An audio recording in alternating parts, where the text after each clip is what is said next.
കോഴിക്കോട് നഗരത്തിലെ രൂക്ഷമായ ഗതാഗത കുരുക്കിന് വിട. പുതിയ പദ്ധതിയുമായി കോഴിക്കോട് സിറ്റി പോലീസ്. പരിശീലനം പൂർത്തിയാക്കിയ 75 ട്രാഫിക് വാർഡന്മാർ ചുമതലയേറ്റു.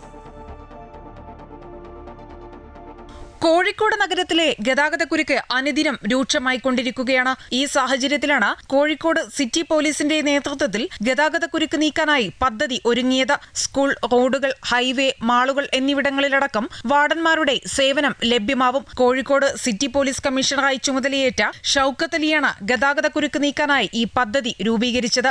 DCP പദം സിംഗിനാണ് നടത്തിപ്പ് ചുമതല.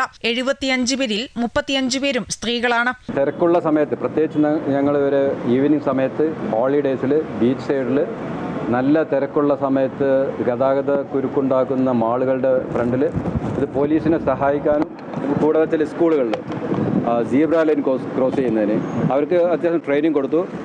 നല്ല രീതിയിലുള്ള റെസ്പോൺസ് ആയിരുന്നു ഈ ട്രാഫിക് വാർഡന്മാരെ കയ്യിൽ നിന്നുണ്ട്. അത് പെട്ടെന്ന് കാര്യങ്ങൾ അവർ പഠിച്ചെടുത്തു.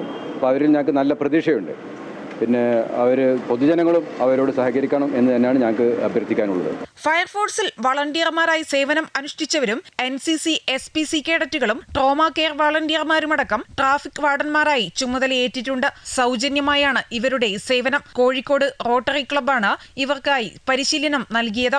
ഗതാഗതക്കുരുക്ക് രൂക്ഷമായ 3 മണി മുതൽ 8 മണി വരെയുള്ള 5 മണിക്കൂറായിരിക്കും ട്രാഫിക് വാർഡന്മാരുടെ സേവനം. ഭാവിയിൽ വാർഡന്മാരുടെ സേവനങ്ങൾക്ക് പ്രതിഫലം നൽകുന്ന കാര്യങ്ങളടക്കം പരിഗണിക്കും. Kozhikode south MLA Faisal Babu, Kozhikode corporation mayor O Sadasivan, city police commissioner Shoukath Ali, ACP Padam Singh ഉൾപ്പെടെയുള്ളവർ ചടങ്ങിൽ പങ്കെടുത്തു. അമൃത ന്യൂസ്, കോഴിക്കോട്.